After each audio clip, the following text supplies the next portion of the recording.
Assalamualaikum warahmatullahi wabarakatuh. Salam sejahtera untuk kita semua. Perkenalkan, saya Titin Ungsianik, Sarjana Keperawatan Master of Business Administration, dosen Fakultas Ilmu Keperawatan Universitas Indonesia.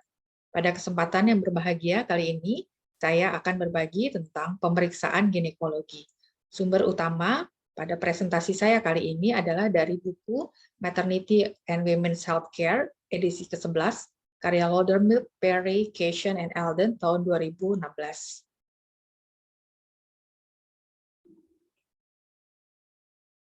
Sebelum melakukan pemeriksaan ginekologi, diperlukan persiapan. Pertama-tama, instruksikan klien untuk membuka pakaiannya dan berikan gaun untuk dipakai selama pemeriksaan. Beri kesempatan kepada klien untuk menanggalkan pakaian secara private.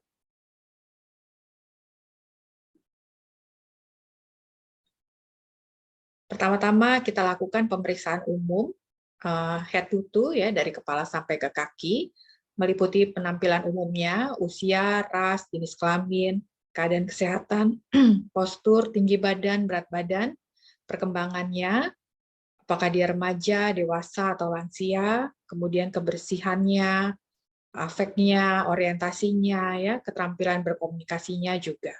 Kemudian tanda-tanda vitalnya, suhu, nadi, pernapasan, tekanan darah. Kemudian warna kulitnya, kita lihat hidrasi kulitnya, suhu kulitnya, apakah ada keringat berlebihan, bau yang tidak biasa, ada lesi, kemudian distribusi rambutnya seperti apa, konfigurasi kuku, warna, tekstur, dan kondisinya, apakah ada nail clumping. Pada kepala, kita lihat ukuran, bentuk, apakah ada bekas trauma, massa yang tidak normal, apakah ada bekas luka, ruam atau sisik, apakah wajah kepalanya simetris, ya wajahnya simetris, kemudian apakah ada odem atau bengkak. Pada mata kita lihat warna konjungtiva, apakah pucat atau tidak, skleranya ikterik atau tidak, apakah ada tanda-tanda perdarahan, apakah ada gerakan ekstraokularnya seperti apa, ya, kemudian lapangan pandangnya, dan visusnya. Pada telinga, kita periksa bentuk dan simetrisnya, kemudian apakah ada nyeri tekan, apakah ada keluaran sekret, kemudian kanalis eksternalnya, membran timpaninya, kemudian apakah ada gangguan pendengaran. Pada hidung, kita lihat apakah lubang hidung kanan dan kiri lancar atau tersumbat, apakah ada nyeri tekan, apakah ada pengeluaran sekret yang berlebihan, kemudian mukosanya seperti apa, apakah ada peradangan, apakah ada nyeri tekan di sinus frontal atau maksila, kemudian bagaimana dia mendiskriminasi bau. Pada mulut dan tenggorokan, kita lihat kebersihannya, kondisi giginya apakah lengkap atau pakai gigi palsu, bagaimana bibirnya, ya mukosanya lembab atau tidak, lidahnya apakah ada perlukaan atau tidak, apakah terlihat ada eritema, odem, eksudat, pembesaran tonsil, perubahan selera makan, kemudian apakah ada refleks muntah atau ada perlukaan. Pada leher, kita perhatikan apakah leher bisa bergerak dengan leluasa, ya rentang geraknya normal, kemudian apakah ada massa yang abnormal, kemudian apakah terjadi deviasi trakea, kemudian bagaimana ukuran tiroidnya. Pada limfatik, kita lihat apakah ada pembesaran kelenjar getah bening, ya baik di aksila atau di inguinal, ya ukurannya seperti apa, bentuknya seperti apa, kelembutannya dan konsistensinya seperti apa. Pada payudara, kita perhatikan apakah ada perubahan kulit, apakah payudaranya simetris atau tidak, apakah ada bekas luka, nyeri tekan, pengeluaran sekret, apakah ada massa yang tidak biasanya atau abnormal, kemudian karakteristik puting dan areolanya seperti apa. Pada jantung, kita periksa denyutnya, iramanya, apakah ada suara murmur atau gallop. Pada pembuluh darah perifer, kita lihat apakah ada distensi vena jugularis, apakah ada odem, distensi vena, tanda Homans, atau nyeri tekan pada ekstremitas. Pada paru-paru, kita lihat apakah pergerakan dadanya simetris, apakah ada bunyi napas ronchi atau wheezing, apakah suara nafas di paru-paru kanan dan kiri sama dan jelas. Ya, kemudian pada abdomen kita lihat bentuk abdomennya, apakah membuncit, ya misalnya, apakah ada luka parut, bising ususnya seperti apa, konsistensinya seperti apa, apakah ada nyeri tekan, apakah ada massa yang abnormal, apakah ada organomegali, ya seperti pembesaran hepar atau ya organ yang lainnya, kemudian bagaimana bunyi perkusinya, apakah timpani atau terjadi pergeseran atau tumpul. Pada ekstremitas kita lihat apakah ada odem, ulcerasi, nyeri tekan, varises, eritema, tremor atau deformitas. Pada genitourinaria kita lihat genitalia eksterna, perineumnya, vaginanya, serviksnya. Apakah ada peradangan, nyeri tekan, pengeluaran cairan yang abnormal, apakah ada perdarahan, luka, nodul, atau massa yang abnormal. Kemudian bagaimana hasil palpasi bimanual dan rektovaginal serviks. Juga pada uterusnya. Pada rektal kita periksa tonus sfinkternya, massa abnormal, kemudian wasir, kontur dinding rektum, nyeri tekan, feses, dan perdarahan. Pada muskuloskeletal kita lihat postur tubuhnya secara umum, kemudian simetris massa otot, atrofi otot, kelemahan, penampilan sendi, nyeri tekan, krepitasi, rentang gerak sendi, ketidakstabilan, kemerahan, pembengkakan, atau deviasi tulang belakang. Pada neurologis, kita cek status mental, orientasi, memori, suara hati, kejelasan dan pemahaman bicara, sensasi, kekuatan tendon dalam, dan refleks superfisial, gaya berjalan, keseimbangan, dan koordinasi dengan gerakan cepat bergantian. Selanjutnya adalah pemeriksaan panggul. Pada umumnya perempuan, terutama yang baru pertama kali akan dilakukan pemeriksaan panggul, merasa takut. Ya, jadi pemeriksa bantu redakan ketakutan dengan memberikan informasi. Bantu juga klien ke posisi litotomi, yaitu panggul dan lututnya tertekuk dengan bokong di tepi meja dan kaki ditopang oleh tumit atau sanggur di lutut, ya, seperti yang terlihat pada gambar di kanan bawah. Bantu klien untuk rileks dengan teknik relaksasi, kemudian jelaskan tentang prosedur yang akan dilakukan, dan sensasi yang mungkin akan dirasakan oleh klien. Apakah dengan pemeriksaan ini nanti klien akan merasakan tidak nyaman, atau mungkin sedikit sakit, dan seterusnya. Berikut adalah prosedur untuk asistensi pemeriksaan panggul. Pertama-tama cuci tangan dan rapikan alat-alat.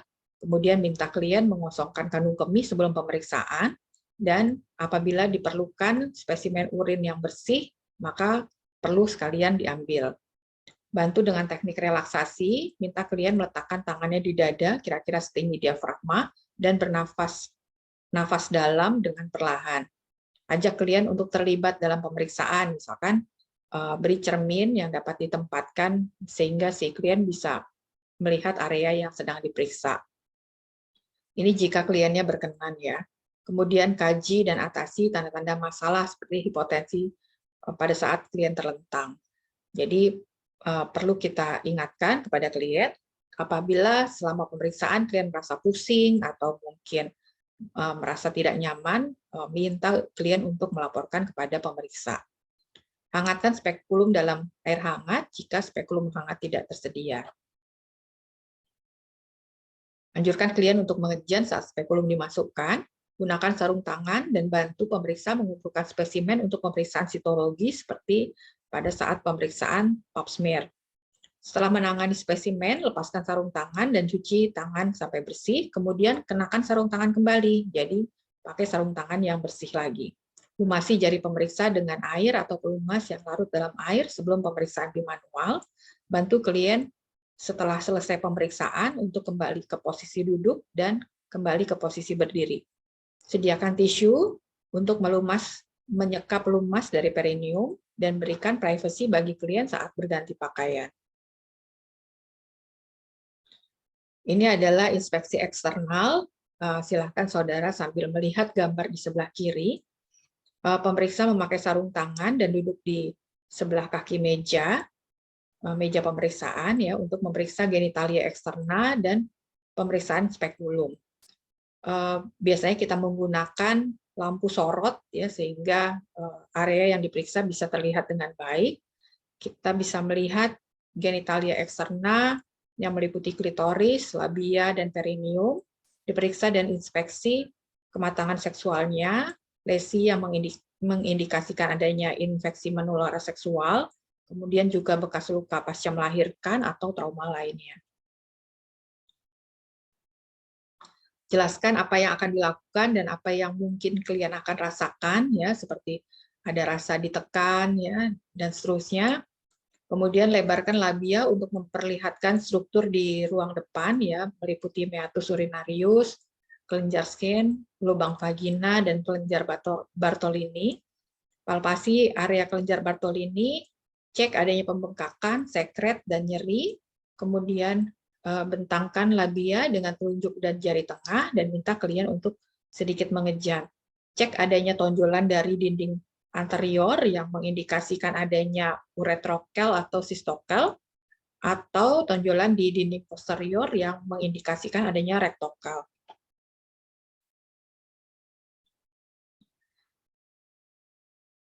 Pada perineum, yaitu di area antara vagina dan anus, cek adanya bekas luka laserasi atau episiotomi, adanya penipisan, fistula, massa, lesi, dan peradangan. Pada anus, cek adanya wasir dan integritas sphincter anal, adanya lesi, massa, abses, dan tumor. Jika ada riwayat infeksi menular seksual, mungkin diperlukan spesimen kultur, dan selama pemeriksaan genital, pemeriksa mencatat adanya bau yang mungkin mengindikasikan infeksi atau kebersihan yang buruk. Selanjutnya adalah pemeriksaan vulva sendiri, atau kita bisa sebut safari, ya, disingkat sebagai safari. Ini dianjurkan pada semua perempuan yang aktif secara seksual atau sudah berusia lebih dari sama dengan 18 tahun. Dilakukan pada setiap bulan di antara menstruasi, atau kita anjurkan lebih sering lagi jika ada gejala atau riwayat penyakit vulva yang serius. Sebagian besar lesi termasuk keganasan, kandiloma acuminatum, pertumbuhan seperti kutil, ya, kemudian kista Bartolini dapat dilihat atau diraba dengan mudah dan juga mudah untuk diobati jika didiagnosis lebih awal. Pada pemeriksaan vulva sendiri, ini pemeriksa berada dalam posisi duduk dengan pencahayaan yang cukup, kemudian memegang cermin di satu tangan, yang biasanya tangan yang tidak dominan, kemudian menggunakan tangan yang dominan untuk mengekspos jaringan di sekitar introitus vagina. Secara sistematis, periksa moth pubis, klitoris, uretra, labia mayora, perineum, dan daerah perianal, dan raba vulva, ya. Catat adanya perubahan penampilan atau kelainan seperti adanya luka benjolan, kutil, dan perubahan pigmentasi. Selanjutnya adalah pemeriksaan dalam. Silahkan sambil saudara lihat gambar di sebelah kiri bawah, ya. Ini pemeriksa memegang spekulum vagina. Ya, jadi spekulum vagina ini digunakan untuk melihat kubah vagina dan serviks. Spekulum dengan lembut ditempatkan ke dalam vagina dan dimasukkan ke bagian belakang kubah vagina.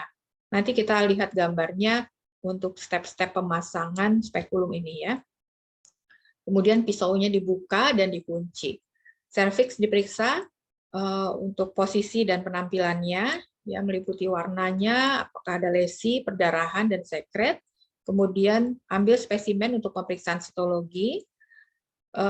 Dari sini bisa didiagnosis infeksi kandidiasis, trichomoniasis, vaginosis bakteri, streptococcus grup B, gonore, chlamydia, dan virus herpes simplex.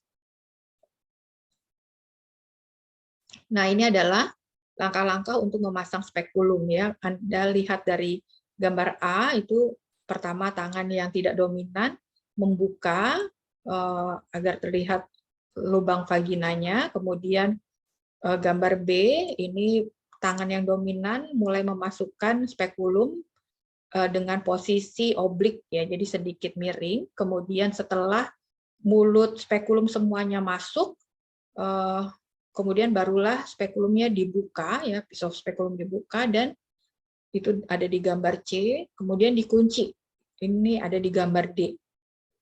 Jadi kalau sudah dikunci, walaupun pemeriksa tidak memegang spekulum pun, posisi spekulum tetap firm, ya, dan kita bisa melihat dengan jelas ya ruang vagina, dan di sini bisa kita lihat dengan pencahayaan yang baik, serviks juga bisa terlihat dengan jelas.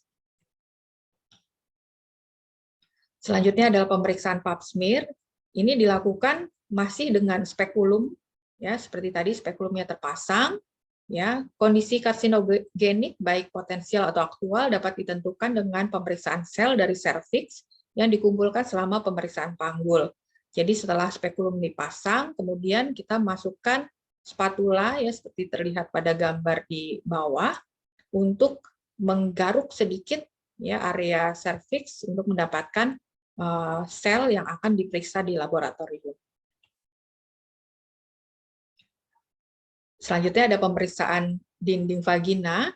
Jadi setelah spesimen diperoleh, ya seperti tadi di pemeriksaan pap smear, vagina bisa dilihat pada saat spekulum mulai dikeluarkan, ya. Jadi pada saat mau dikeluarkan, spekulum sedikit diputar dengan bilah spekulum yang tidak terkunci, ya, dan sebagian tertutup. Ini bisa terlihat dengan jelas dinding vagina. Kita bisa periksa warna, lesi, rugae, fistula, dan adanya benjolan.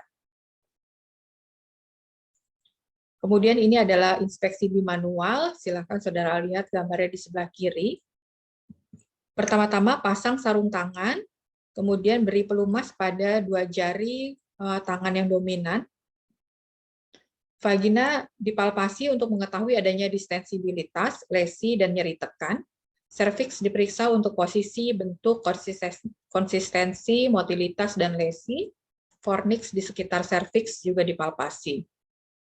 Tangan yang tidak dominan diletakkan di perut, yaitu di antara umbilikus dan simfisis pubis, dan memberikan tekanan ke bawah, ya, ke arah tangan yang berada di dalam panggul.